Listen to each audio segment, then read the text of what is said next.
महिलाओं को मिलने वाले इस अधिकार का जिसने विरोध किया है, जिसने विरोध किया है, देश की महिलाओं ने उन्हें माफ नहीं किया है। उनका हाल बुरे से बुरा किया है। जो आज विरोध करेंगे उसको लंबे समय तक कीमत चुकानी पड़ेगी। দেশের অর্ধেক জনসংখ্যাকে সবচেয়ে বড় উপহার দিয়েছে কেন্দ্রের মোদী সরকার। সরকার লোকসভায় 3টি গুরুত্বপূর্ণ বিল পাশ করেছে।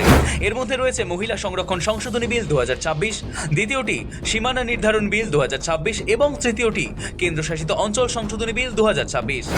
এই বিলগুলির উদ্দেশ্য হল 2023 সালে পাশ হওয়া মহিলা সংরক্ষণ আইনকে সম্পূর্ণরূপে কার্যকর করা। কেন্দ্রীয় আইনমন্ত্রী অর্জুন রাম মেঘওয়াল লোকসভায় এই 3টি বিল পেশ করেন। এই প্রসঙ্গে প্রধানমন্ত্রী নরেন্দ্র মোদী বলেন, এই বিলগুলি একসঙ্গে পাশ হলে সকলেরই লাভ হবে। हम सब भाग्यवान हैं कि हमें ऐसे महत्वपूर्ण और देश की आधी आबादी को इस राष्ट्र निर्माण की नीति निर्धारण प्रक्रिया में हिस्सेदार बनाने का सौभाग्य मिल रहा है। और मुझे विश्वास है कि इस मंथन से जो अमृत निकलेगा वो देश की राजनीति की भी उसके रूप स्वरूप को तो तय करने ही करने वाला है, लेकिन ये देश की दिशा और दशा भी तय करने वाला है। তার সঙ্গে সঙ্গেই নরমে গরমে সকলের সমর্থন চাইলেন প্রধানমন্ত্রী নরেন্দ্র মোদী। প্রধানমন্ত্রীর স্পষ্ট বক্তব্য, এই বিলের বিরোধিতা করলে দেশের মহিলারা ক্ষমা করবেন না। এর বিরোধিতার অর্থ মহিলাদের বিপক্ষে বিরোধিতা। लेकिन जो राजनीतिक दिशा में ही सोचते हैं, मैं उनको भी एडवाइज करना चाहूंगा। एक मित्र के रूप में एडवाइज करता हूं और सबको काम आएगी। हमारे देश में जब से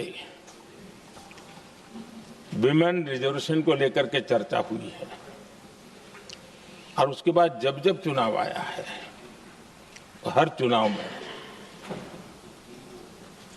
महिलाओं को मिलने वाले इस अधिकार का जिसने विरोध किया है, जिसने विरोध किया है, देश की महिलाओं ने उन्हें माफ नहीं किया है। उनका हाल बुरे से बुरा किया है। अगर हम सब साथ में जाते हैं तो इतिहास गवाह है कि किसी एक के राजनीतिक पक्ष में नहीं जाएगा, ये देश के लोकतंत्र के पक्ष में जाएगा। মহিলা সংরক্ষণ সংশোধনী বিল নিয়ে কংগ্রেসকেই মূলত নিশানা করেন মোদী। পঞ্চায়েত স্তরে কংগ্রেস মহিলা জনপ্রতিনিধিদের সংখ্যা বৃদ্ধি করেছিল, তা উল্লেখ করে প্রধানমন্ত্রীর প্রশ্ন, তাহলে এখন কেন সংসদে নারীদের প্রতিনিধিত্ব বাড়ানোর বিলে বিরোধিতা? সেই সঙ্গে হুঁশিয়ার সুরে তিনি বলেন, এখন এই বিলের বিরোধিতা করলে তার মাসুল গুনতে হবে বহুদিন। जिन लोगों को इसमें राजनीति की बू आ रही है, मैं चाहूंगा कि वो खुद के परिणामों को पिछले 30 साल में देख ले। फायदा उनका भी इसी में रास्ता दिखा रहा हूं। इसी में फायदा है कि जो नुकसान हो रहा है उससे बच जाओगे। पंचायतों में आरक्षण देना है तो आराम से देते हैं, क्योंकि उसमें उनको खुद का पद जाने का डर नहीं लगता है। उसको लगता है हम सुरक्षित यार वहां दे दो।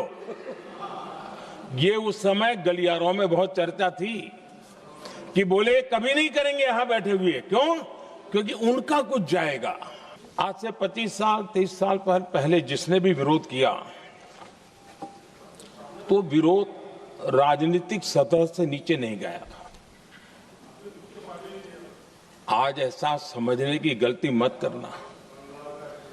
पिछले 25-30 साल में ग्रासरूट लेवल पे पंचायती चुनाव व्यवस्थाओं में जीत करके आई हुई बहनों में एक पॉलिटिकल कॉन्शियसनेस है। अब जो भी पक्ष विपक्ष होगा, वो जो लाखों बहनें कभी न कभी पंचायत में काम कर चुकी है, प्रतिनिधित्व कर चुकी है, जनता के सुख दुख की समस्याओं को गहराई से देखा है, वो आंदोलित है। जो आज विरोध करेंगे उसको लंबे समय तक कीमत चुकानी पड़ेगी। कई दशकों से उसको रोका हुआ है, आज उसका प्रायश्चित करके हमें उस पाप में से मुक्ति पाने का यह अवसर है। শনিবার লোকসভায় প্রধানমন্ত্রীর বক্তব্য চলাকালীন কিছুটা হট্টগোল করেন বিরোধীরা। তা উপেক্ষা করেই মোদী নিজের বক্তব্য পেশ করেন। মোদীর এই বক্তব্যের মাঝেই বিরোধীরা চেঁচামেচি শুরু করেন। তৃণমূল কংগ্রেস সাংসদ কল্যাণ বন্দ্যোপাধ্যায় অভিযোগ তোলেন, 5 রাজ্যে বিধানসভা ভোটের আগে রাজনৈতিক উদ্দেশ্যে এই বিল পাশে তোড়জোড় মোদী সরকারের।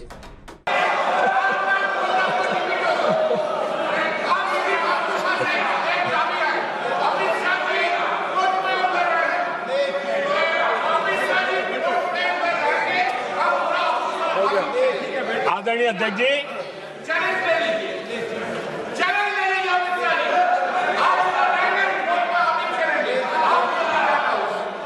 ঠিক সেই সময় তৃণমূলকে বিধে মোদীর জবাব।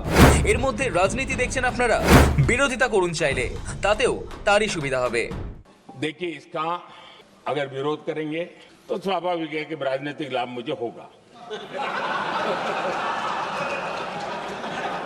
लेकिन साथ चलेंगे तो किसी को भी नहीं होगा, ये लिख के रखो। বৃহস্পতিবার লোকসভায় বক্তব্য রাখতে গিয়ে শুরুতেই বিলের উপযোগিতা বিশদে ব্যাখ্যা করেন প্রধানমন্ত্রী। তার মতে, সংশোধন সর্বদা গণতন্ত্রের সৌন্দর্য বাড়ায়। বিকশিত ভারত মানে শুধু দেশের পরিকাঠামো উন্নয়ন নয়, নারীদের আরও বেশি প্রতিনিধিত্ব প্রয়োজন, তাদের ক্ষমতা বৃদ্ধি প্রয়োজন। এই বিল সেই দিশা দেখিয়েছে। সবাই মিলে বিলটি পাশ করার জন্য আবেদন জানান তিনি। ব্যুরো রিপোর্ট, সময়, কলকাতা।